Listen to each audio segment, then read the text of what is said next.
del Evangelio. Aleluya, aleluya,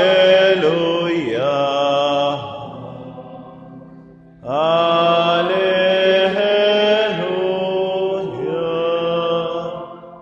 El Señor esté con vosotros.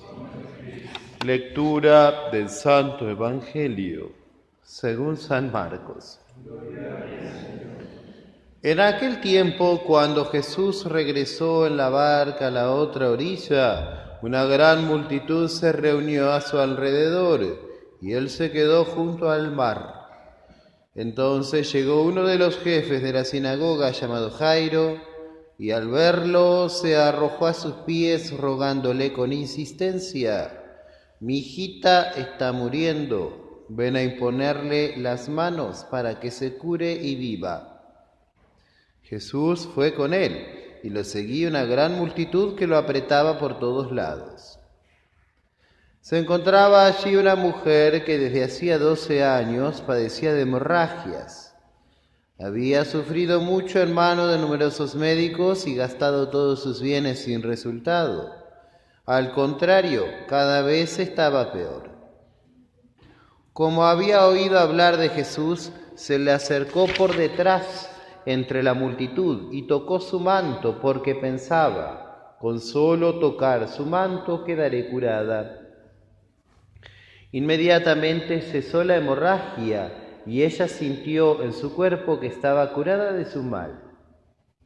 Jesús se dio cuenta enseguida de la fuerza que había salido de él, se dio vuelta y dirigiéndose a la multitud preguntó: ¿quién tocó mi manto? Sus discípulos le dijeron: ¿ves que la gente te aprieta por todas partes y preguntas quién te ha tocado? Pero él seguía mirando a su alrededor para ver quién había sido. Entonces la mujer, muy asustada y temblando, porque sabía bien lo que había ocurrido, fue a arrojarse a sus pies y le confesó toda la verdad. Jesús le dijo: «Hija, tu fe te ha salvado. Vete en paz y queda curada de tu enfermedad». Todavía estaba hablando cuando llegaron unas personas de la casa del jefe de la sinagoga y le dijeron: «Tu hija ya murió. ¿Para qué vas a seguir molestando al maestro?». Pero Jesús, sin tener en cuenta esas palabras, dijo al jefe de la sinagoga: «No temas, basta que creas».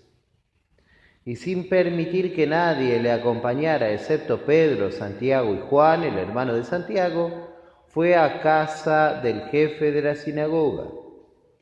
Allí vio un gran alboroto y gente que lloraba y gritaba.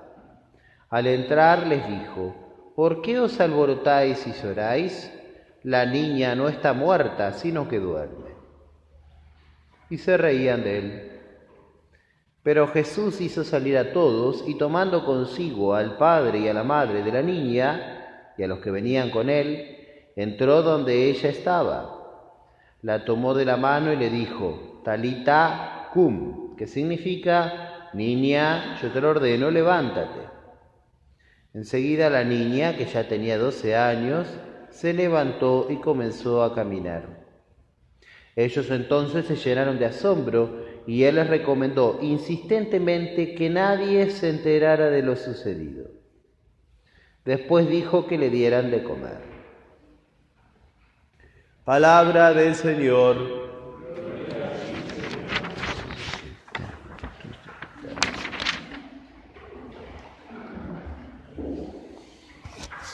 Este Evangelio extenso de San Marcos nos narra 2 milagros: la resurrección de la niña y la curación de la mujer. Los padres de la Iglesia interpretan los 2 milagros como si fueran un conjunto y dicen que la resurrección de la hija de Jairo es un símbolo, Jairo en concreto es un símbolo de los judíos, que al final se convierte. Jairo en hebreo significa el iluminado, y es iluminado por la luz de la fe, que es la verdadera luz que alumbra este mundo, y que viene de Cristo, que es la luz del mundo. Y la mujer es un símbolo de los paganos, que creen en Jesucristo, y que los judíos consideraban una mujer pecadora, impura. Bueno, de esta mujer es la que voy a hablar, porque no puedo hablar de todo el Evangelio porque es muy extenso y es muy hermoso, pero no me da el tiempo. Así que simplemente voy a hablar de la mujer curada.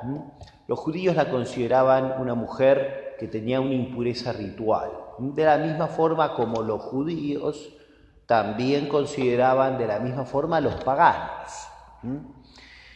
Su problema estaba en la descendencia, ¿no? Por eso padecía de flujos, ¿no? De la misma forma, el problema como los judíos la consideraban a los paganos era ese, ¿no? Era que ellos de por sí no podían tener una ascendencia según el querer de Dios, según su concepción. Pero fíjense que la primera que cree es ella, porque en definitiva los primeros que aceptan la fe católica son los judíos, son los gentiles, no los judíos. Y ellos se acercan a Cristo porque escucharon algo de nuestro Señor, ¿no? Fíjense cómo la fe viene por el oído, ¿no? Como dice San Pablo, fidex ex auditu, la fe viene por el oído. Entonces esta mujer había escuchado algo acerca de nuestro Señor y entonces se acerca. Cuando Cristo está rodeado, cuando aparentemente muchos creen, entonces ella acepta la fe. Pero fíjense que en realidad ella lo toca como nadie, porque todos lo aprietan a Cristo, pero solo ella obtiene la gracia de Cristo. Porque la fe es lo que nos alcanza la vida de la gracia, y sin fe es imposible agradar a Dios, como dice la carta a los hebreos. Por eso esta mujer queda curada. Queda curada físicamente, pero queda curada también espiritualmente. Queda curada físicamente y eso es lo que nuestro Señor quiere que diga. Cristo, por supuesto que sabe que queda curada, evidentemente, ¿no? Pero Cristo dice, ¿quién me ha tocado? No como si Cristo no supiera. Al contrario, es el único que sabe es la mujer y él. Pero Cristo quiere que eso sea dicho públicamente, de tal forma de que todos los demás lo toquen a Cristo de otra forma, no corporalmente, digamos así, sino que lo toquen por la virtud de la fe. Cristo quiere además que esta mujer diga públicamente que ha sido curada para que el judío crea, para que él no dude. Cristo toma más bien la buena voluntad antes que el acto de fe del judío. En cambio, la mujer tiene fe. Es distinta la actitud de los gentiles que la actitud de los judíos. Muy distinta. Cristo, entonces, quiere que esta señora haga esta profesión de fe. Y entonces, por eso ha sido curada, no solo de la enfermedad física, sino sobre todo de la espiritual, que producía obras de muerte. Por eso el flujo de sangre, producían obras de muerte. Esta mujer que es curada, insisto, es un símbolo de lo que ocurre en la vida de los que aceptan la virtud, la vida de Dios.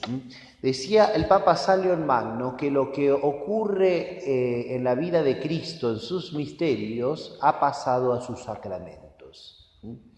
Entonces, todo lo que ocurre en la vida de Cristo, en los milagros, eso mismo vive. Por eso Santo Tomás compara a la vida de Cristo, lo compara con los instrumentos, ¿no? El cuerpo es un instrumento pegado al alma, ¿no? Entonces, el primer medio por el cual nosotros alcanzamos la salvación y la vida eterna es la humanidad santísima de Cristo, que está íntimamente unida a su persona y forma a su naturaleza divina y forma una única persona. Pero además de este instrumento que Santo Tomás llama instrumento conjunto, hay otro instrumento, hoy hay otros en plural tendremos que decir, que son los instrumentos separados.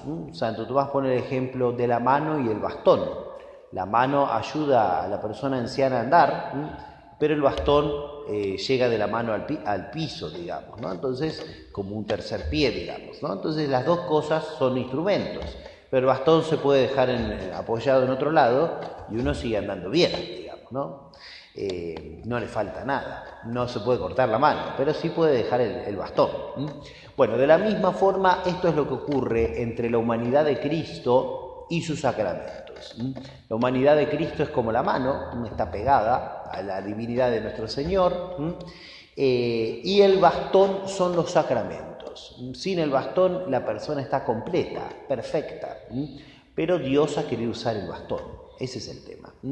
Y esto se compara a este evangelio que estamos diciendo porque la mujer tocó las vestiduras de nuestro Señor. Es decir, Cristo está completo sin sus vestiduras, por supuesto, pero Cristo quiso usar las vestiduras y Cristo quiso curar a través de las vestiduras. Bueno, es así como los gentiles llegan a la salvación y a la vida eterna, a través de las vestimentas de Cristo, es decir, a través de los instrumentos separados. Me refiero a los sacramentos. Los sacramentos, por eso, son los sacramentos de la fe. A través de los sacramentos nosotros llegamos a la vida de la gracia, a la vida sobrenatural. Y nosotros también vemos que no todos los que reciben los sacramentos reciben la curación, por lo mismo que la mujer, porque muchos apretaban a Cristo, pero solamente una persona recibió la fe y la salvación, que era esta mujer. Así que también podemos decir hoy en la iglesia, bueno, no en todos los siglos, digamos, muchos han recibido, no sé, el bautismo, la confesión, la Santa Comunión, han asistido a la Santa Misa o lo que sea, pero solamente reciben los sacramentos aquellos que, o la eficacia, el fruto de los sacramentos, aquellos que se acercan con la fe, como la mujer. Muchos lo tocan corporalmente, digamos, pero muy pocos lo tocan espiritualmente, muy pocos reciben ese efecto real que quiere producir el sacramento en sus corazones. Cristo quiere eso, por supuesto. Cristo no quiere que lo apretujen, Cristo quiere que lo toquen por la fe. Por eso es que nosotros, a través de este evangelio, tenemos que examinarnos continuamente de qué forma nosotros recibimos los sacramentos. Si para nosotros es una cuestión, digamos, mecánica, rutinaria, que hacemos siempre, como lo hacemos siempre, entonces, bueno, una vez más voy a misa, una vez más me confieso, una vez más recibo la comunión, o más bien si nosotros lo hacemos por la fe. Si nosotros intentamos ir creciendo en nuestra vida interior, si nosotros procuramos crecer, si nosotros procuramos luchar contra nuestros vicios, crecer en la vida de oración, si nosotros pensamos y queremos verdaderamente que Dios cause en nosotros la salvación eterna, la salvación espiritual, que es el primer efecto que busca Cristo. Tu fe te ha salvado. Esa es la fe la que necesitamos, la fe que obra por la caridad. Por eso pidamos a nuestro Señor que sigamos el ejemplo de esta mujer llamada, como fue curada, la hemorroísa. Que nosotros sigamos el ejemplo de esta mujer, toquemos a Cristo espiritualmente, que nosotros recibamos con piedad los sacramentos, que evitemos la rutina, que evitemos el acostumbramiento, que no dejemos para mañana lo que podemos hacer hoy. Así que no dejemos de confesarnos, de recibir santamente la comunión, de asistir con piedad a la Santa Misa, porque Cristo quiere eso. Cristo quiere eso, que lo toquemos espiritualmente. Así que no dejemos, que no dilatemos la conversión, que no dilatemos la llamada que Dios nos hace a tocarlo por la fe, esa fe vivificada por la caridad. Que nuestro Señor entonces nos conceda la gracia, que nos demos cuenta que todos los dones de Dios los recibimos de su bondad, porque Él es la fuente de la gracia, ¿no? Y de Él brota la plenitud de la vida y de la salvación. Que lo toquemos entonces espiritualmente a través de los sacramentos y que nos preparemos santamente por esa fe que obra por la caridad. Que Nuestra Señora, la Virgen Santísima, Madre de la Divina Gracia, nos conceda a nosotros acceder de esta forma y así seamos dichosos por engendrar a Cristo en nuestros corazones, porque Cristo debe vivir en nuestras almas por la virtud de la fe. Y como se vivía de modo eminente en Nuestra Señora. Que la Virgen entonces nos conceda la gracia de vivir de acuerdo con esa fe, acceder santamente a tocar a Cristo y vivir de acuerdo con esa gracia que recibimos.